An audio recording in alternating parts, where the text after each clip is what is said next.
In conversation with some fascinating ladies who've changed the game in the world of video, music, and gaming. Only on Hungama Game Changers Leadership Series podcast. Hi, welcome to Hungama Game Changers, the Leadership Series, a space where we celebrate women who are defining creativity, leadership, and influence across entertainment, arts, and culture. I'm Raunaq from Hungama, and today's guest is someone whose journey beautifully bridges creativity and purpose. Amruta Fadnavis has carved her own path as a trained classical singer, performer, banker, and now cultural ambassador, using her voice to drive conversation around empowerment, sustainability, and harmony. From her soulful music to social impact, she continues to inspire people to find purpose and their passion. Amruta, it's a pleasure to have you with us. Hi, Raunaq. And as always, I love meeting you. And I would be definitely enjoying today's chat, I'm sure. No, I'm actually delighted that we're doing this conversation right now because you've just released your new Shabad. Tell us about that so we can first understand what it is and why you chose to do that and the message behind it, which I thought was lovely. So, as you might have seen it and heard it, it's one of the Shabads of the Gurbani. Yes. And it speaks highly about different religions, how people preach there and follow their own religions. But at the same time, everything comes together, amalgamates into faith, which stands for unity, which stands for trust, which stands for brotherhood. So I really liked these renditions. I liked the lines of the Shabad. And it was since long that I wanted to recite a Shabad because I remember 7-8 years back, I had sung some Shabads in a Gurudwara also. Oh, as a live performance. Yeah, live in Juhu Gurudwara. And the brothers and sisters there really loved it. And they told me that point of time that I should definitely look out to sing one of them, to have it in the platforms, different platforms. And since then, whenever I used to meet them, they used to remind me कि आपका एक शब्द करने का चालू करना ही अभी बाकी है. So it was always there in my mind that I have to recite a Shabad and bring it in the forefront. So I think it's lovely because I think one is obviously as it also creates so much more awareness into what it is and the form of music that it takes. It also has a lovely message. And this is something that I see that stands as a constant for all of your music. In most of your music, you have a very powerful message that you always carry. When did you, Amruta, decide that music was going to be your activism? I have been singing since my childhood. And my first notes were given to me, were taught to me by my father and also my dadi, who was a very good classical singer, in addition to being a doctor. And my father's also a doctor, but he's a passionate singer. So I learned initially from them, and it was all about classical music that point of time and various gurus. And definitely I was inspired by Lataji, Ashaji, the icons of those times, and now also the icons. But as I delved deep into music, I realized that whatever the feeling it has within, it directly hits the hearts of others. If you listen to a romantic song, a good romantic song, it hits you. It pleases you. Or if it's a spiritual song, it pacifies you. Or it gives you that beautiful feeling of divinity. So whatever the type of song, it directly reaches the hearts of people. And later, after marriage, when I was too much into public life, when I started coming into public life, I realized that I must use this as a tool for social change also. That's right. So that is when, after marriage, I started looking into these areas. I started singing more for organizations like the Rotary and all back in Nagpur for their welfare activities, for their charity shows. And subsequently, this idea dawned to me that yes, I should have videos also wherein I give some messages. Yeah. So I started with, long back in Nagpur, I started with a small jingle kinds for which was a cleanliness drive. Then by then I had to shift to Bombay. In Mumbai, I started with a few social songs which were targeted towards stopping or combating female infanticide, Yeah. feticide. Then we looked into Mumbai rivers through my NGO, Yeah. and for that also we supplemented river cleanliness songs with our activities. Other than that, I sang for various social issues like child marriages. There's a very nice Marathi song also which speaks against child marriages. It's a very beautifully woven story. So there have been various issues, from the environment to empowering girl child to acid attack victim song, wherein we motivated them to come up in their life. There's a very good song. It's on YouTube also.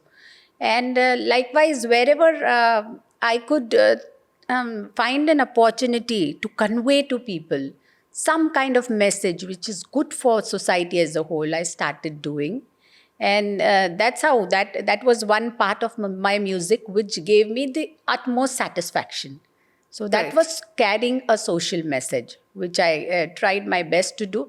In fact, I sang Sanskrit, this thing also. It's called a verse of Shiv Tandav Stotras, verses.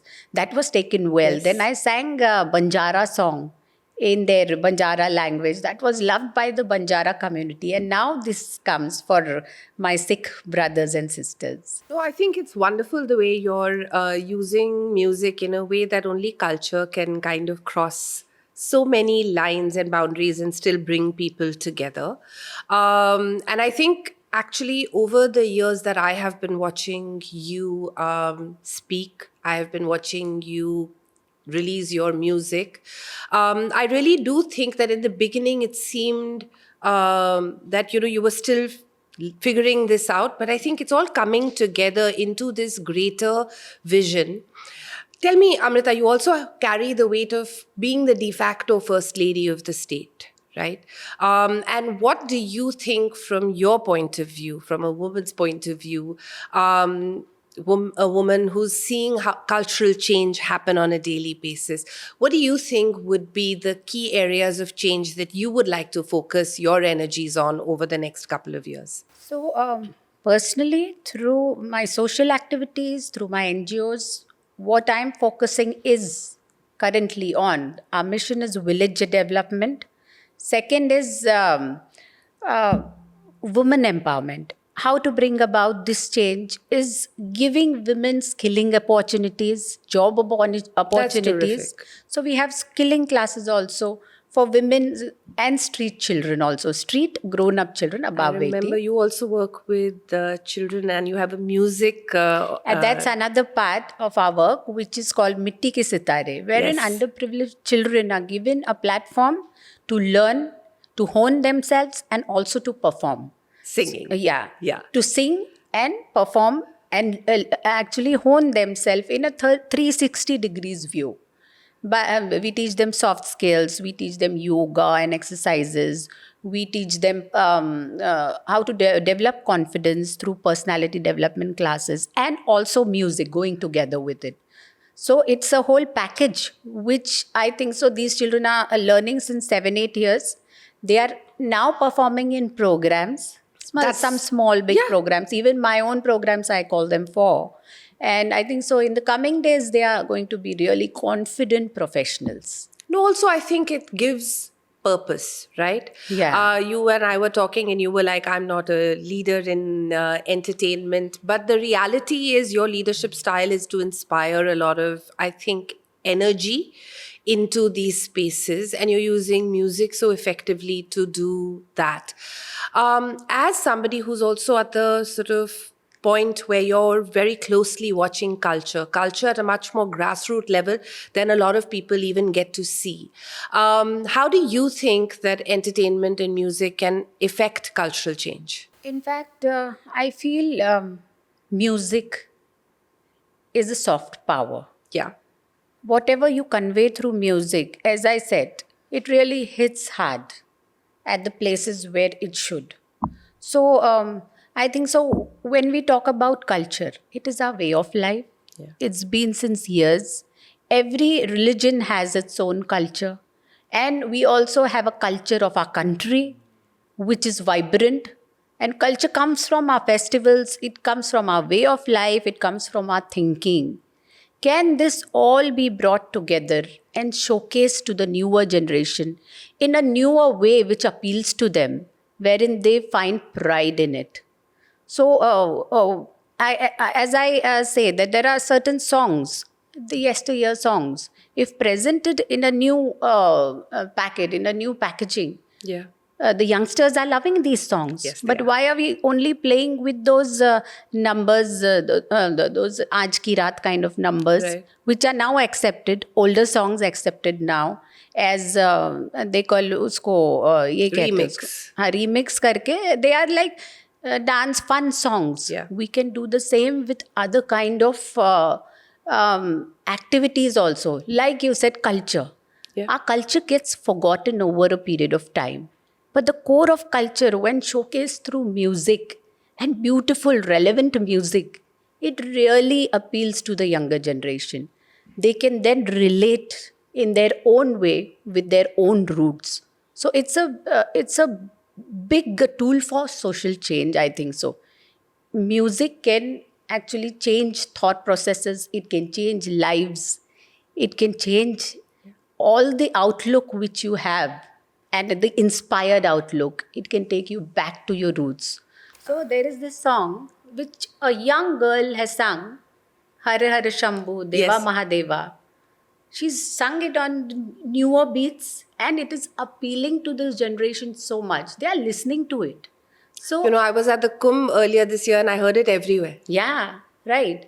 And similarly, like even some Marathi songs like that Gulabi Sari, Tamdi Chamdi, they're coming up Yeah. as the new age songs. So they are conveying a message that we are proud of our sari and our culture. The way it was shot, it was so raw. But Right. it showcases the village culture, or the culture which takes pride in a sari also. Yes. Yeah, but if we go delve deeper, we can take our culture to another level. All our festivals, all our rituals, all our methods of living. So that can be taken to the world, like yoga has gone to the world. It has. And I do think actually we do need someone to champion some of the soft powers that India has. And I'm glad to see that you're also speaking at a lot of the women's forums that I think you were in France earlier this year. And I think it's tremendous because you, from what you tell me, like your a lot of your family, you've also worn many hats, right? You have been a mother, a partner to someone in public life, having a public role of your own, a banker, a singer. How do you make that happen? Because your child has been growing up through this. Now she's an adult. But how do you juggle all those many hats that you wear? So let me tell you, it is about prioritizing. Back in Nagpur, my priorities were my growing up daughter, like a 4-year-old daughter, and my office, which used to consume the major part of my time, and my riyaz, and Right. few programs here and there. When I shifted to Mumbai, it was again office. But later, I was so much involved in my social activities, in some musical endeavors, that I had to take a backseat in my banking career. Backseat as in, I was very ambitious earlier. I used to look out for promotions, targets, and everything. But I took a backseat job, and I'm no more taking any promotions. I'm working kind of part time and giving time to these activities. Right. So I don't feel so that people say it's like a superwoman. No, it's nothing like that. It is about prioritizing. Now I'm prioritizing different things, but I'm a little bit behind in my own core profession, which is my banking. I haven't taken any promotion since last 5 years because I have other priorities. Right. But I am very happy about it because I know where I'm going and I want to go. So likewise, I'm treading my path, and I'm happy about my journey.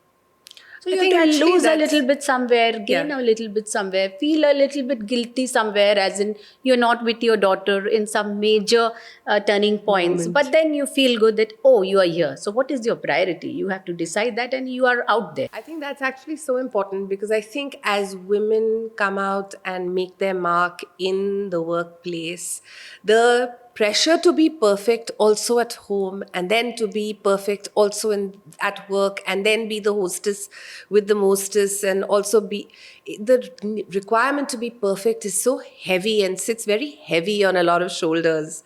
I tell people, even when I do, like I was at a panel at Apple, and I remember telling them that you can't be perfect all of the time. In fact, don't try to be perfect. Try to be good at what you're doing, whatever it is. Very true. No, there's the pressure to be perfect.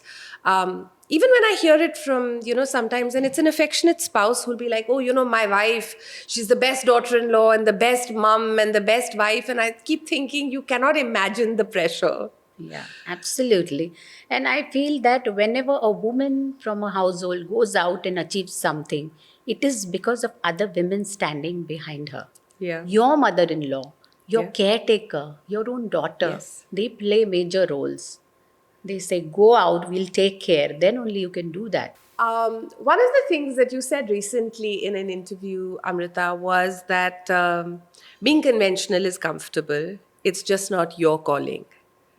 You have taken a path less chosen. A lot of people who have a partner in public service have chosen to take a quieter role, to be less visible. And you're right, it is more comfortable.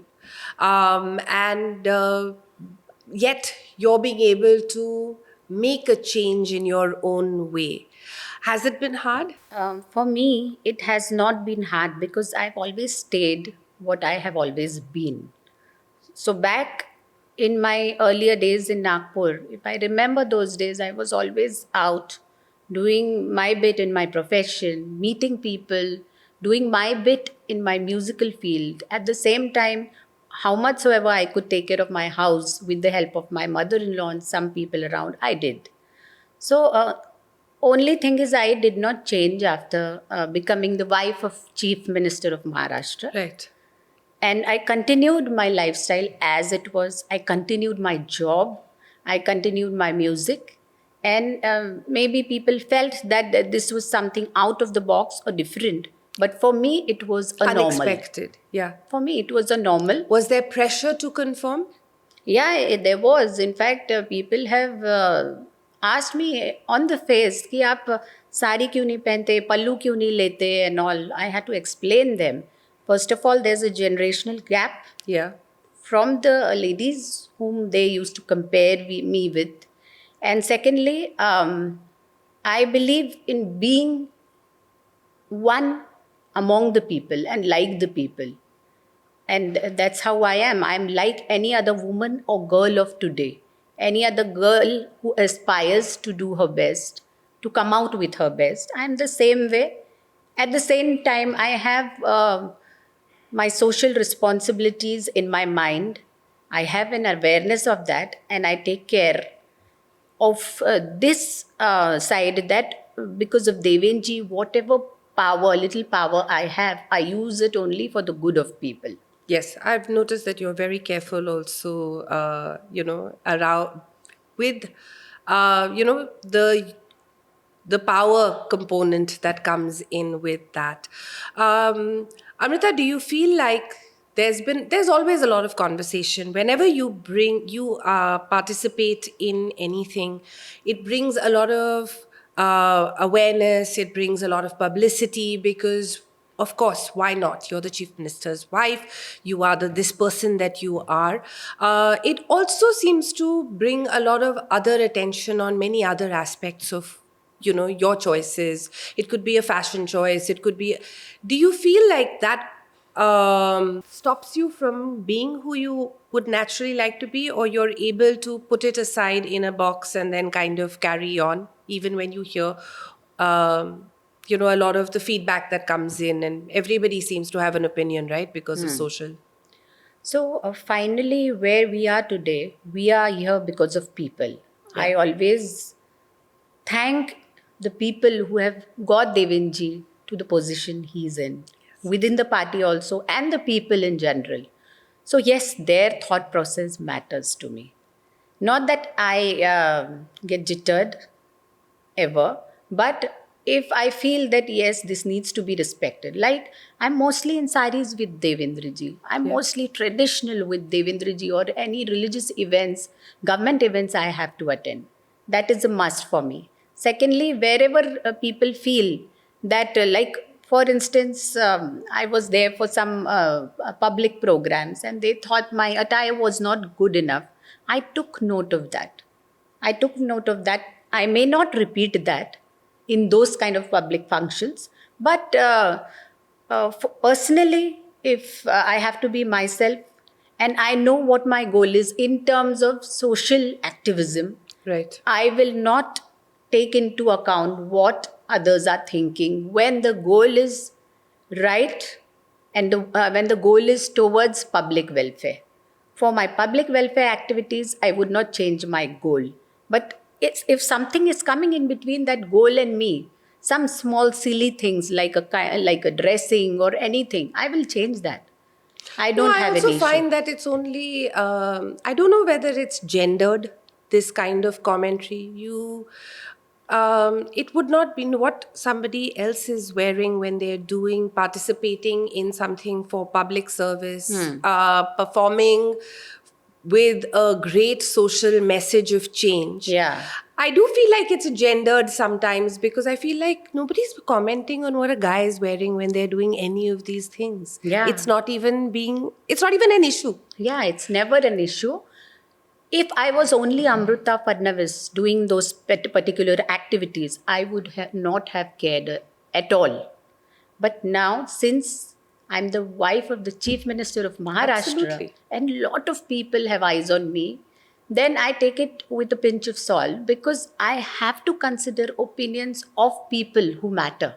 No, and I think you put it well. Whether it's people in the party or people in the state, in the rest of the country, Yeah. they all matter. They're all part of the larger family that you speak to on a regular basis. Because this is just about something external which can be modified. But if it was about thought process, if Yeah. it was about me performing certain activities or doing something for certain motives, I would not go back on it. Because when I decide about something, nothing can turn me around. Nothing at all. No criticism, no below the belt or any kind of criticism will waver me in terms of what I want to do in life. You've also got an extremely supportive spouse who's quite the feminist, from what I hear, in the sense that he's a great supporter and empowerer, in the sense of not just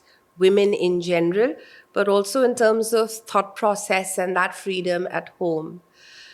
So, I'd love for you to tell us a little bit about that. So, as you said, yes, he supports empowerment in a way that he showcases it with his own live example, with his own family. So, I don't remember a single instance when he said, "Arey, तुमने ऐसा नहीं करना था क्योंकि तुम troll हो रही हो." Never.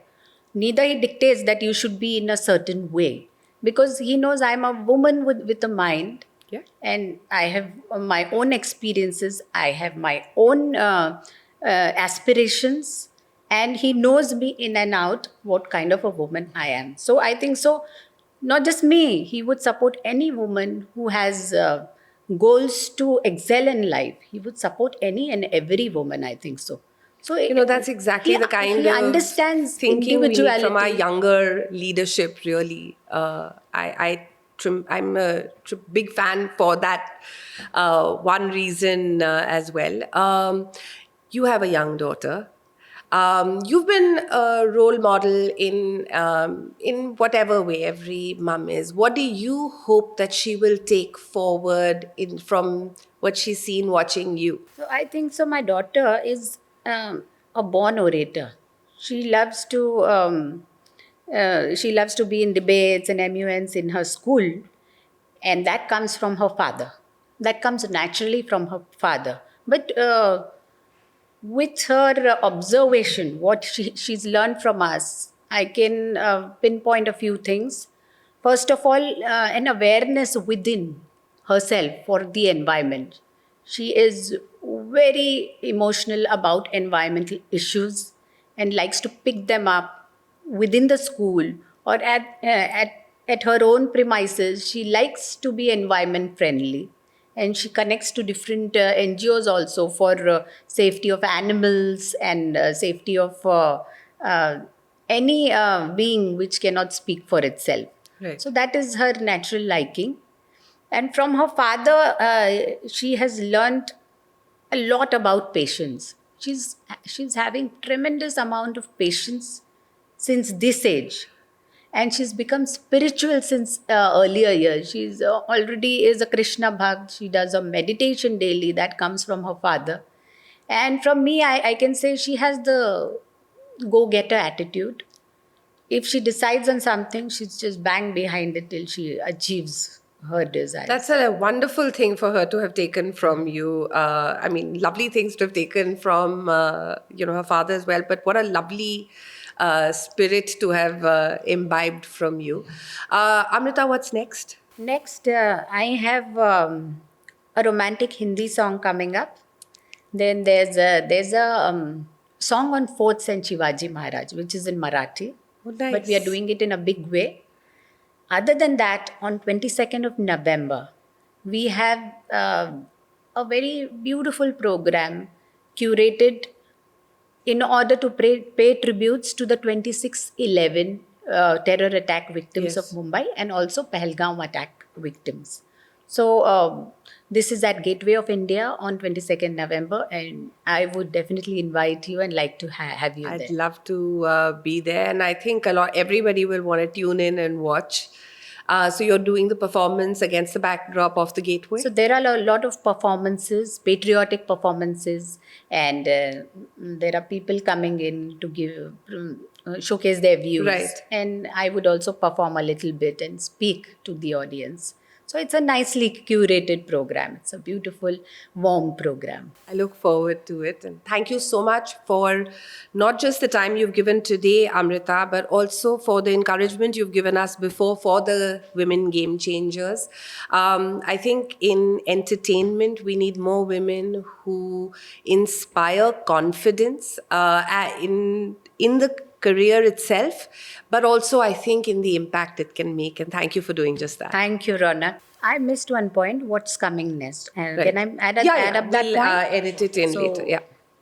And in terms of my community work, we are starting with a mother and child care unit at the interior areas of Palghar, Jowar and Mokhara.